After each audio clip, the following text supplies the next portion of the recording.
borrowing and managing your debt, spending and planning, protecting your assets. सबसे major part earning. अभी eight ए time हम कितना earn कर रहे हैं, हमारे पास ऐसे कौन कौन से स्किल्स हैं जिससे हम 50,000 से 5 लाख तक का सफर तय कर सकते हैं. जैसे निखिल सर ने अभी हमें जीएसटी की पूरी एक प्रिपरेशन बताई कि अगर आप लोग अपने सीवी में उसको ऐड ऑन करते हो तो it will increase your salary package by 15 to 16%. Am I right Nikhil sir?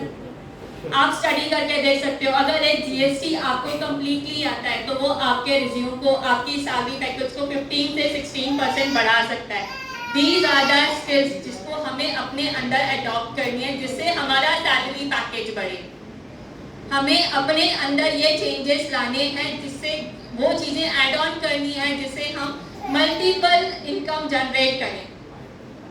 Is it?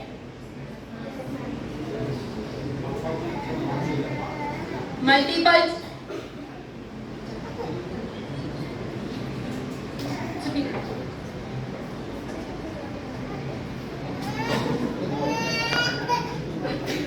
Multiple income generate करने के लिए कौन कौन से वेज हैं आप लोग बता सकते हैं?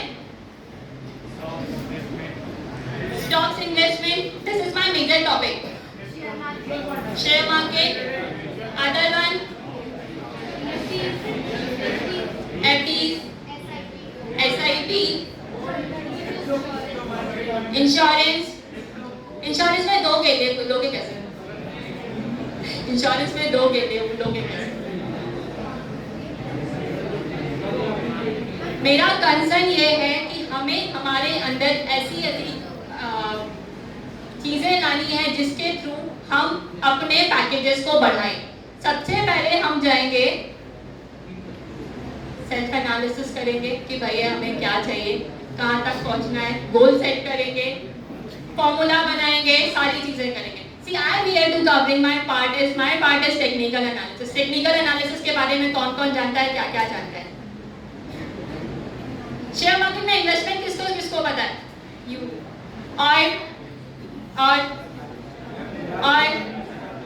और इन्वेस्टमेंट करने के लिए क्या क्या देखते हो?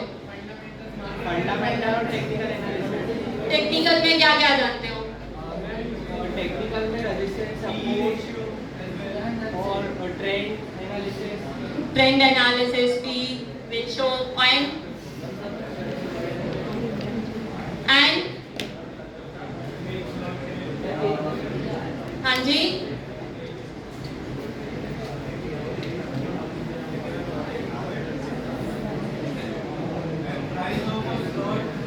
Price of a slot.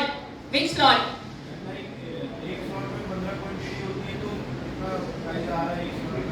Options की बात कर रहे हो? मैं शेयर्स की बात कर रही हूँ. मैं बात कर रही हूँ यहाँ पे कि ऐसे कौन कौन से वेज हो सकते हैं जिससे हम लोग अपनी इन्वेस्टमेंट को, अपने पोर्टफोलियोज को बढ़ा सकते हैं. सी बीइंग अ टेक्निकल एनालिस्ट, हम लोग यहाँ पे टेक्निकल एनालिस्ट में बच्चे ने जैसे बताया कि वो सपोर्ट रेजिस्टेंस देखता है. और कौन कौन क्या क्या जानता है? Risk analysis. ठीक है, रिस्क एनालिसिस में क्या क्या कवर करेंगे? रिटर्न्स किसके ब्याज में?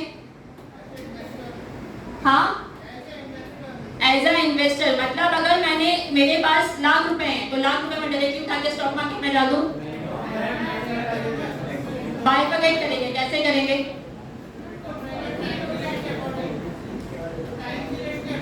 टाइम पीरियड के अकॉर्डिंग और पोर्टफोलियो क्रिएट कर सकते हैं. एंड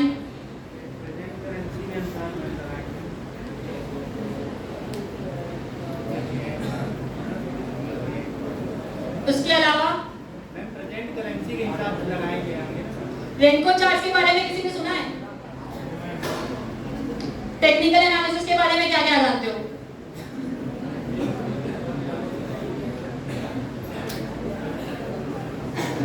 एक minute.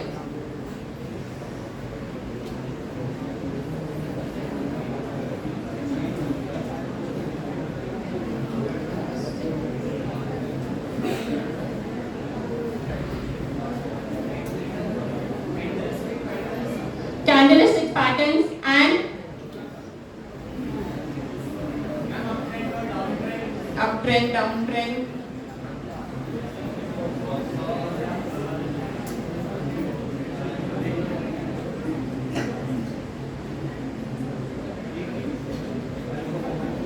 My USP is Renko charts, and Renko charts gives us the opportunity to take good stocks with a return of 30 to 40% in a year. किसी को Renko charts के बारे में पता है क्या बच्चों? मैम टिकर टेप के बारे में पता है। ये इस तरीके की चार्टिंग किसी को आती है? इस तरीके की चार्टिंग किसी को आती है? हमारा पार्ट होता है एनालिसिस का। हम एनालिसिस करते हैं उन स्टॉक्स का कि परसेंटेज वाइज में हम किस स्टॉक को टाइम करें, किस स्टॉक को हम कब खरीद सकते हैं। Number of stocks we will buy from these charts only.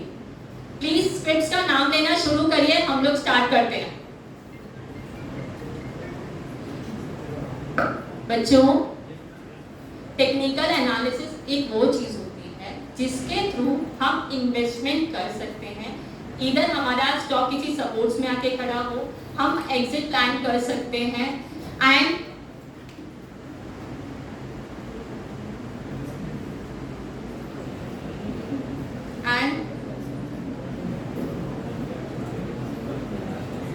ये चार्टिंग आप लोग देख रहे हैं, दीज आर परसेंटेज चार्ट्स।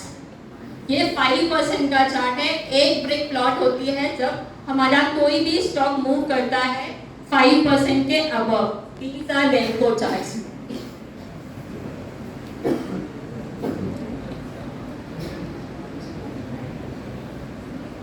ये 3% का चार्ट है, ये 1% का चार्ट है। जब भी हम कभी भी इन्वेस्टमेंट सजेस्ट करते हैं अपने क्लाइंट्स को, हम इन चार्ट्स के बिहाफ में उन्हें सजेस्ट करते हैं कि कहाँ पे हमारा इंडेक्स, कहाँ पे हमारा चार्ट यहाँ पे आके सपोर्ट ले रहा है। इसके बारे में किसी को कुछ पूछना है या मैं डायरेक्टली मूव ऑन करूँ फाइनेंशियल लिटरेसी पे?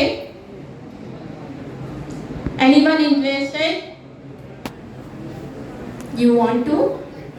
यस बच्चे, आस्क मी। मैम किस टाइम पे एंट्री करना है वो तो समझ में आ जाता है, ठीक है। किस टाइम पे मार्केट एग्जिट करना है वो समझ में नहीं आ पाता। किस टाइम पे एंट्री करना है ये हमें समझ में आता है, किस टाइम पे हमें एग्जिट करना है ये हमें समझ में नहीं आता। ये these are 3 time frame. This is 5% chart, these are 3% chart and these are 1% chart. These are 5% charts. ये हमें यहाँ पे एंट्री प्लॉट करके, मतलब जब हमने एंट्री ली होगी, दीज आर द ईयर। आप लोग देख रहे होंगे यहाँ पे, ये हमारा एंट्री पॉइंट होगा, बट हम एग्जिट प्लान करेंगे यहाँ 1% के चार्ज में। हमें एंट्री यहाँ पे मिली है कुछ in the month of April, और हमें यहाँ पे एग्जिट मिलेगा जब 794 का लेवल ब्रीच होगा। These are Renko charts. I'm expertise on this. इसमें कुछ और चार्ट्स देखने हैं या कैंडलस्टिक्स में आऊं? कैंडलस्टिक्स में।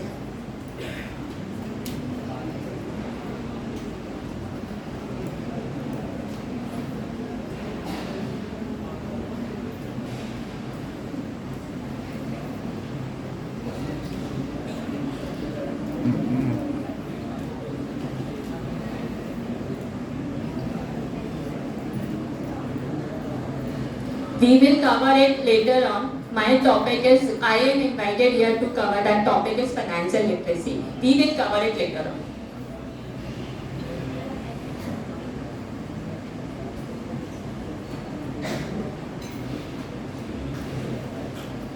As we discussed, financial literacy के हमारे 4 pillars होते हैं: earning, saving, investment, borrowing and managing your debt, spending and planning, protecting your asset.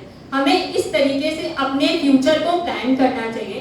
पहली बात कि हम कितना अर्न कर रहे हैं, अर्न करने के बाद हम सेविंग कितनी कर रहे हैं, सेविंग करने के बाद हम उस सेविंग से इन्वेस्टमेंट कितना कर रहे हैं, बोरोइंग हम किस रेट पे बोरो कर रहे हैं, एंड अपने डेट्स को कैसे मैनेज कर रहे हैं। स्पेंडिंग एंड प्लानिंग में हम लोग अभी नेक्स्ट स्लाइड में आ रहे हैं। सपोज करिए किसी की सैलरी 1 लाख रुपीस हो और उसके एक्सपेंसेस कितने होंगे, उसके अकॉर्डिंग कितने होने चाहिए, उसके अकॉर्डिंग हाँ जी, आवाज नहीं आ रही। 60 to 70,000 उसके एक्सपेंसेस होने चाहिए एंड द सेविंग्स कितनी होनी चाहिए? Savings 30% of his salary, 30 to 40% of his salary. ठीक है, अग्री करें, यही तरीके से, इसी तरीके से हमें आगे बढ़ना है।